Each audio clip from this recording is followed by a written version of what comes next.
यति के पेट के टांके खुल चुके थे और वो दर्द से तड़प रही थी। तभी वो नौकर जो भैरव को ढूंढने आया था वापस कमरे में पहुंचा। छोटी ठाकुराइन, भैरव घर पर नहीं मिला, लेकिन हमने बाबा साहब को बोल दिया है। उन्होंने वैद्य जी को बुलाने के लिए अपने आदमी भेजे हैं। आप थोड़ी देर हौसला रखिए, सब ठीक हो जाएगा। लेकिन अब यति के लिए इस दर्द को बर्दाश्त करना मुश्किल होने लगा था। उसके पास खड़े हुए नौकर ने यति के बिस्तर से एक चादर को उठाया और उसे यति के पेट पर लपेट दिया। छोटी ठाकुराइन, अगर आप बुरा ना मानिए तो क्या हम आपका इलाज कर सकते हैं? हमको हाथ लगाने की इजाजत दीजिए। समय पर अगर खून न रोका गया तो आपके लिए खतरा बढ़ जाएगा।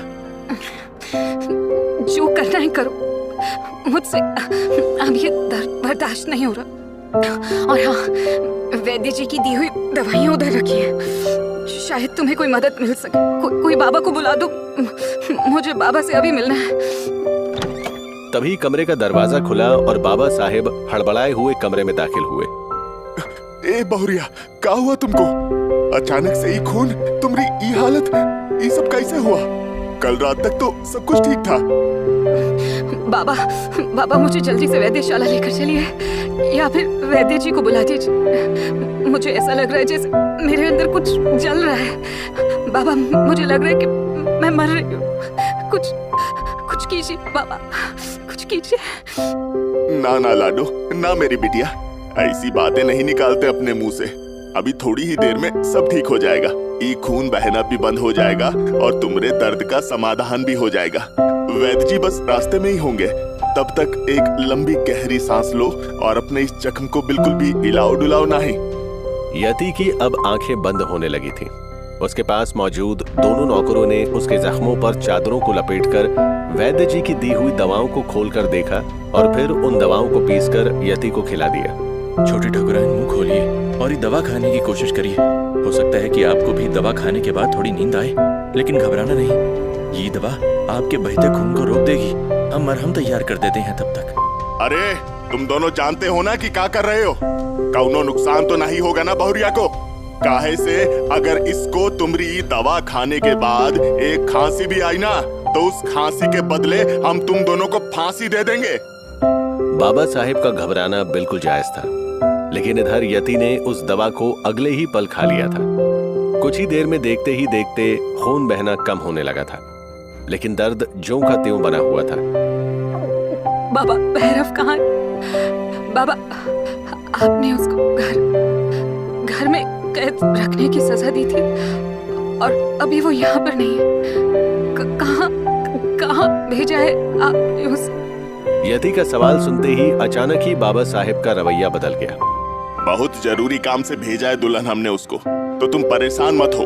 घर में कैद रहने की सजा इसलिए दी थी ताकि तुम्हारे साथ थोड़ा वक्त बिताए, लेकिन काम बहुत जरूरी था इसलिए उसको जाना पड़ा। अब तुम ज्यादा बात ना करो, तुम्हारी तबीयत पहले से ही बिगड़ी हुई है। लेकिन यति एक बार फिर से बेचैन होने लगी थी, क्योंकि वैद्य जी का किया हुआ इलाज पूरी तरह से बेकार हो गया था। यति अपने पैरों में कुछ भी महसूस नहीं कर पा रही थी। बाबा, मुझे बहुत अजीब लग रहा है। मेरे तो पैर बेजान हुए थे, फिर वैद्य जी ने मेरे पेट में चीरे क्यों लगा दी? हालांकि भैरव ने बताया था कि जहर के असर के कारण मेरे पेट में जख्म हो गए थे, इसलिए मुझे। इतना कहते हुए अचानक यति बेहोश हो गई। बड़े मालिक, ठाकुराइन के पेट में पड़े इस चीरे के निशान की वजह शायद जहर और जख्म नहीं है। ये चीरे जिस तरह से लगाए गए हैं, उससे तो हमको लगता है कि छोटी ठाकुराइन गर्भ से थी। उस नौकर ने अभी अपनी बात पूरी भी नहीं की थी कि अचानक बाबा साहेब ने चिल्ला दिया, बस अपनी जुबान को यहीं रोक लो। कुछ ज्यादा ही ज्ञानी बन रहे हो तुम।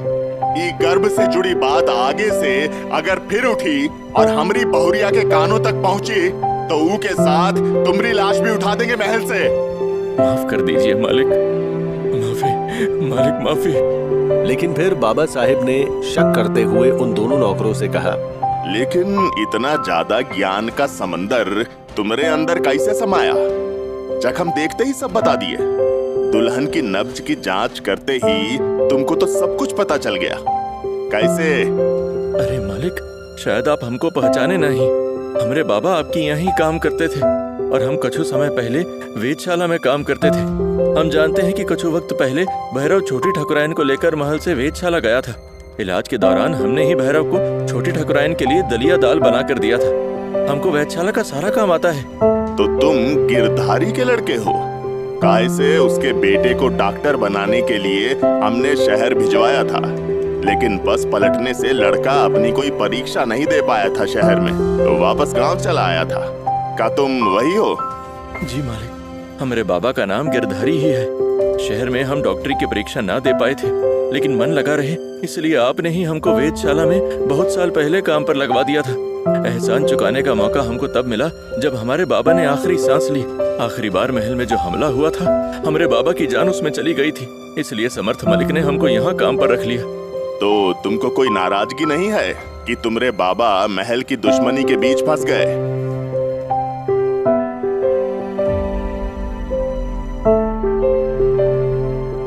बाबा साहेब को ये जानकर थोड़ी हैरानी हुई कि बरसों पहले यूं ही किया गया एक काम आज उनके सामने उन्हीं की बहू की मदद करने वाला एक इंसान बनकर बाहर आएगा।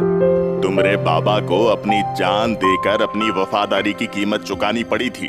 तुमको बुरा नहीं लगता जो तुम भी वही काम करने के लिए हमारे पास आ गए? नहीं मालिक, हमको बुरा काहे लगेगा, जिनकी वफादारी में हमारे बाबा अपनी पूरी जिंदगी गुजार दी है। यहाँ तक कि आपके इतने सारे नौकरों में भी आपको हमारे बाबा का नाम याद है। नौकर मालिक एक बात है, तुम सब हमरा ही परिवार हो, तो नाम काहे याद नहीं होगा? ये बताओ, तुम्हारा क्या नाम है? हमारा नाम गोविंद है मालिक। हम वैद्य जी के यहाँ 3 साल काम किए हैं। हमको दवा पट्टी सब कुछ करना आता है, आप चिंता न करिए। छोटी ठकुराइन को हम ठीक कर देंगे। जब तक वैद्य जी नहीं आ जाते तब तक छोटी ठकुराइन की हालत सही रहेगी। अच्छा ये बताओ, अगर हम तुम्हारे लिए एक छोटी सी वैधशाला इस महल के अंदर खोल दें तो, ताकि जरूरत पड़ने पर सही समय से यहाँ के नौकरों का और हम सब का भी इलाज कर पाओ, तो क्या सक्षम हो ये सब करने के लिए? बाबा ने सही कहा था मालिक, आप देवता से कम नहीं। जिसके सिर पर हाथ रख देते हैं उसकी तो जिंदगी ही संवर जाती है। हम सक्षम हैं मालिक, बस आप भरोसा करिए। गोविंद की बात पर बाबा साहेब धीरे से मुस्कुरा दिए। बढ़िया है, लेकिन ऐसा नहीं है कि हम जिसके सिर पर हाथ रख देते हैं उसकी जिंदगी बन जाती है। काहे से हम जिसके सिर पर हाथ रखते हैं कभी कभी ऊ की जिंदगी दफन भी हो जाती है। तो बेटा, धोखा देने के बारे में ना सोचना। आंख बंद करके भरोसा कर रहे हैं तुम पर। कभी अगर धोखे की बू भी आई ना हमको, तो तुम्हारे खानदान सहित तुमको इस महल के आंगन में जलाएंगे। जलने के लिए खानदान होना भी तो चाहिए ना मालिक। हमारे घर में हमारे बाबा के अलावा और कोई था ही नहीं। हम अकेले हैं मालिक। अगर वफादारी न निभा पाए तो खुद ही हम अपनी जान दे देंगे। बाबा साहेब ने हाँ में गर्दन हिलाई।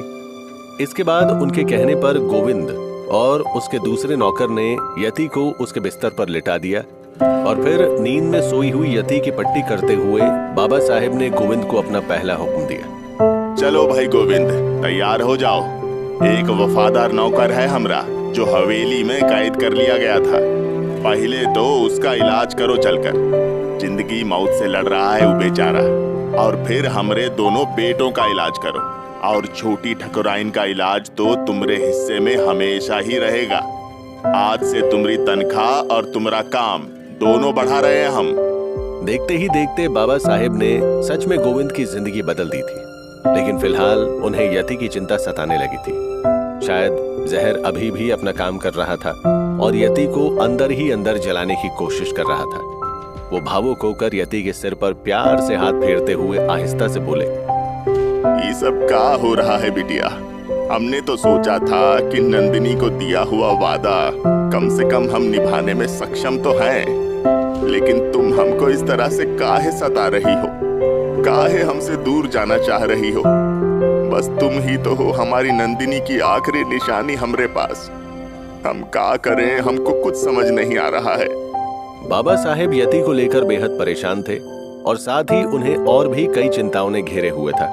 बीते कुछ दिनों में उनका पूरा महल जलकर खाक हो चुका था। वो अपने गांव के लोगों से दूर हो गए थे। उनके बड़े बेटे की जान बड़ी मुश्किल से बच पाई थी और छोटे बेटे कार्तिक की हालत अभी भी नाजुक बनी हुई थी।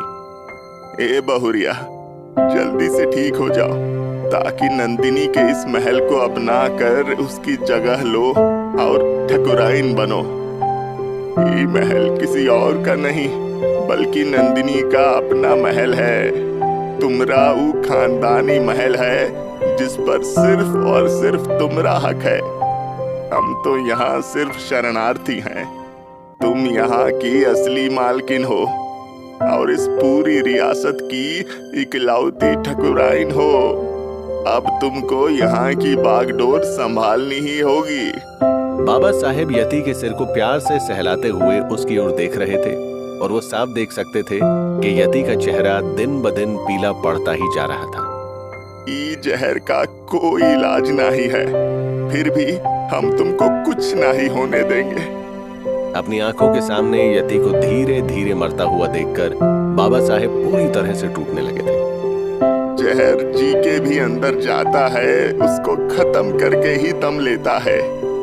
काश ये जहर का तोड़ मिल जाए और फिर तुम देखना, हम एक मक्खी को भी तुम्हारे आसपास नहीं फटकने देंगे। हमको माफ कर दो कि हम गुस्से में आकर तुमको महल के बाहर जाने दिए। कुछ भी हो जाता, तुमको महल के बाहर उस दिन नहीं जाने देना चाहिए था हमको। तभी समर्थ वहां कमरे में बाबा साहेब के पास आ गया। बाबा, बहू सो रही है का? दर्द में तड़प रही थी बेचारी। वो तो गिरधारी के लड़के गोविंद ने इसको दवा पीस कर दी, तब जाकर सब ठीक हुआ है। इसके पेट का घाव भी वैसा ही है। बाबा, महल के बारे में पता लगाया था। पता चला है कि महल की दीवारें तो नहीं ढही हैं, लेकिन महल पूरी तरह से जलकर खाक हो गया है।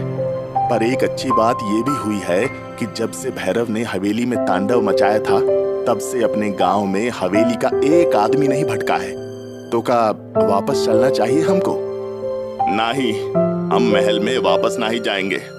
अब हमने सोच लिया है कि हमको क्या करना है। महल की मरम्मत तो करवा दो, लेकिन अब से हम सब यहीं रहेंगे, इसी महल में। और हाँ समर्थ, तैयारी करो, काहे से कुछ बहुत बड़ा बदलाव करने वाले हैं हम। का आपके दिमाग में कुछ चल रहा है बाबा?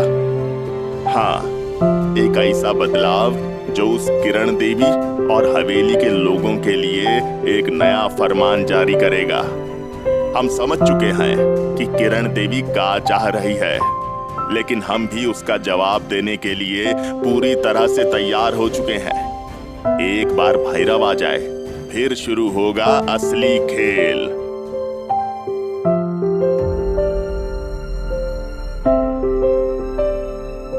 बाबा साहेब यति के पास पूरा वक्त बैठे रहे कि कहीं यति को किसी चीज की जरूरत न पड़ जाए। वो मन ही मन बस खुद को कोसे जा रहे थे कि उन्होंने यति तक खतरे को पहुंचने दिया और अब वो यति की जिंदगी में सब कुछ ठीक करना चाहते थे। जब पहली बार तुम हमारी गोद में आई थी, तब हमें एहसास हुआ था कि तुम कितनी खास हो।